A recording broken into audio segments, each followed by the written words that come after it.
Ditunjuk menjadi presidensi konferensi tingkat tinggi G20 tentunya menjadi momentum bersejarah bagi Indonesia. Kesempatan serupa kemungkinan besar baru dapat terulang sekitar 20 tahun ke depan.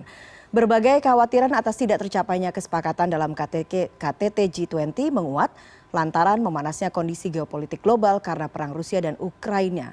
Pertanyaannya, apakah KTT G20 kali ini akan menghasilkan kesepakatan bersama? Kita akan membahasnya malam ini bersama Prof. Hikmahanto Juwana, pengamat hubungan internasional. Selamat malam, Prof. Selamat malam, sehat ya. Alhamdulillah. Prof, sejauh ini Prof melihat bagaimana? Apakah Indonesia sebagai presidensi G20 ini sudah bisa menjembatani permasalahan global, termasuk tadi dikatakan Presiden, kita sekarang sedang menghadapi krisis ekonomi, energi, kesehatan, pangan, dan juga termasuk soal konflik antara negara Rusia dan Ukraina. Tadi kita juga menyaksikan, Prof, pernyataan Presiden bahwa kita harus hentikan perang. Anda melihatnya bagaimana? Pertama begini ya, kita masih belum melihat hasil dari apa yang disampaikan oleh para pemimpin yang mengikuti KTT, pernyataan-pernyataannya. Tetapi kita sudah melihat bagaimana Bapak Presiden menyampaikan dalam pidato pembukaannya bahwa perang ini harus diakhiri. Dan saya setuju itu, karena tanpa perang ini diakhiri, tidak mungkin hubungan perekonomian dunia itu. Nah, oleh karena itu Bapak Presiden himbau kepada negara kepala pemerintahan dari G20 bahwa ini merupakan tanggung jawab bersama. Tanggung jawab hanya terhadap mereka, tetapi tanggung jawab terhadap warga dunia. Nah, oleh karena itu Bapak Presiden menginginkan agar itu berakhir. Kedua, saya juga menyampaikan bahwa jangan sampai ada yang merasa menang atau merasa kalah. Di sini harus ada win-win solution. Nah, oleh karena itu, perang yang harus segera diakhiri ini jangan sampai menurut saya dalam pandangan Bapak Presiden menghilangkan muka dari salah satu negara. Nah, dalam konteks inilah mungkin nantinya setelah KTT ini tentu pemimpin kan membuat komunike. Nah, komunike ini sedang dibahas dan pasti adalah di dalam komunike ini harus ada kenyamanan dari kepala pemerintahan dan kepala negara, termasuk tentunya Rusia. Dugaan saya yang menjadi alot itu karena ada isu masalah perang dan mungkin negara Amerika, Prancis dan lain sebagainya masih menganggap bahwa ini merupakan aneksasi yang dilakukan oleh Rusia atau agresi yang dilakukan oleh Rusia. Dan ini yang tentu tidak akan diterima oleh delegasi Rusia. Kalau Bapak Presiden, saya sangat setuju. Beliau tidak menyebut ini salah siapa dan sebagainya. Tapi beliau minta perang dihentikan. Dan itu sesuai dengan pasal 2 ayat 3 Piagam PBB yang mengatakan bahwa antar negara kalau mereka ada sengketa harus diselesaikan sedemikian rupa sehingga tidak membahayakan perdamaian dan keamanan internasional. Jadi ini yang juga disampaikan oleh Bapak Presiden bahwa sebagai negara yang bertanggung jawab, kan kita harus bersesuai dengan dari Perserikatan Bangsa-Bangsa. Oke, sebelum kita bahas ke komunike, Prof, kalau kemudian kita melihat apa yang terjadi hari ini, apa saja yang Anda temukan, poin-poin penting yang Anda temukan dalam G20 hari ini untuk kemudian menjadi modal dalam pembahasan besok? Ya, ini yang saya masih belum lihat ya, karena belum dibuka secara secara terbuka lah gitu ya, oleh apapun yang terlibat dalam G20, apa saja yang dibicarakan dan apa yang sudah dicapai. Saya sendiri karena ada di Jakarta, saya tidak di Bali, dan saya tidak punya informasi mengenai apa yang sudah dibicarakan. Tetapi yang saya lihat, ya kemarin ada pertemuan bilateral, yang paling penting adalah pertemuan antara Presiden Amerika Serikat dengan Presiden China. Kita tidak lama ada persaingan antar dua negara besar ini, dan kita berharap bahwa dengan pertemuan bilateral kemarin maka tensi akan meningkat. Lalu saya tahu bahwa Bapak Presiden sudah membuka dengan pidato yang sangat sekali, di mana sudah kan semacam awareness bahwa yang penting itu adalah kita semua menjalankan tanggung jawab kita menghentikan perang dan kemudian kita akan mulai dengan positif seperti itu. Oke, karena Anda sudah mention begitu ya soal pertemuan bilateral antara Joe Biden dan Xi Jinping begitu, Prof. Anda melihatnya bagaimana pertemuan bilateral yang kemarin terjadi ini, sejauh mana ini akan kemudian mempengaruhi situasi geopolitik saat ini?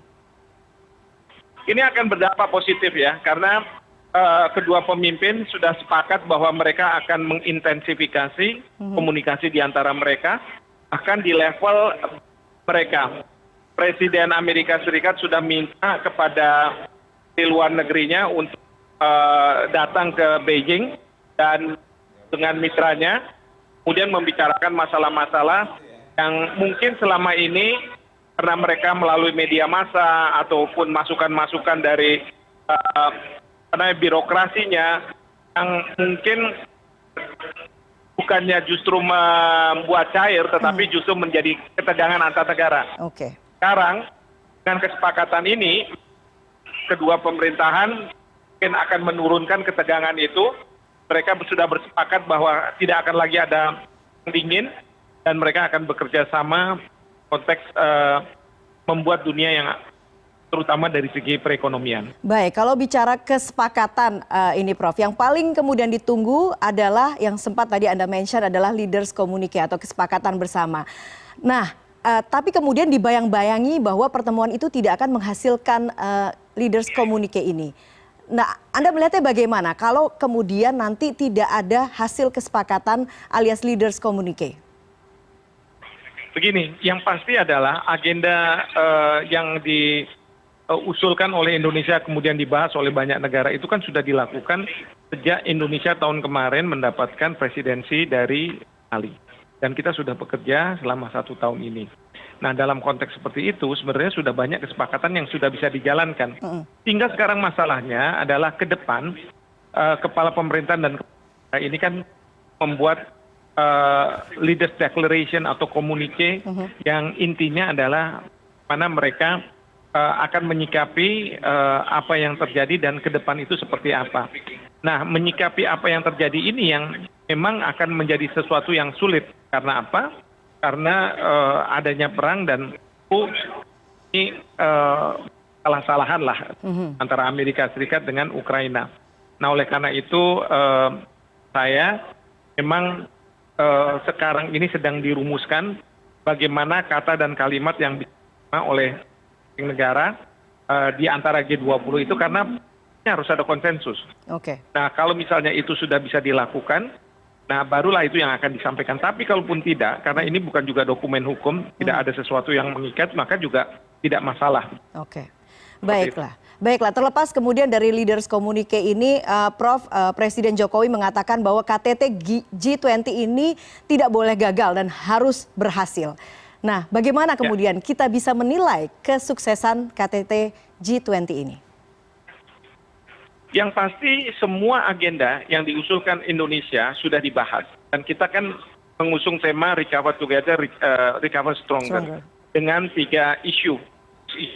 Yaitu mengenai masalah arsitektur kesehatan, bahkan sudah ada pandemic fund, lalu kemudian isu tentang transisi energi, dan kemudian yang terakhir adalah digitalisasi terhadap ekonomi. Itu semua sudah dibahas, sudah dapat apresiasi, bahkan sudah ada yang dijalankan ya. Jadi itu sudah berhasil. Yang kedua, Bapak Presiden juga tahu bahwa kalau perang tidak dihentikan, maka ini tidak akan membuat pertumbuhan perekonomian dunia meningkat. Karena itu Bapak Presiden sejak awal sudah mengundang Presiden Zelensky. Bapak Presiden sudah datang ke pertemuan G7 di Jerman, secara pribadi menyampaikan undangan dan semua anggota G7 hadir di Indonesia.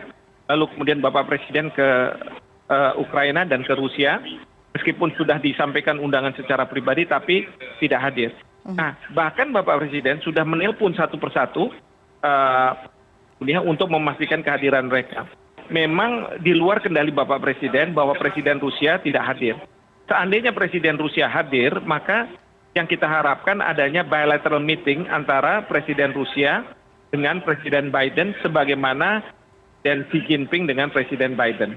Nah, sayangnya ini yang tidak terjadi. Tapi lepas dari itu, tadi di pertemuan, kalau saya tidak salah, Menteri Luar Negeri Rusia melakukan walkout, ya, delegasi dari Ukraina melakukan pidato dan lain sebagainya. Jadi mengindikasikan bahwa mungkin saja negara-negara ini capek perang dan mereka perlu untuk keluar.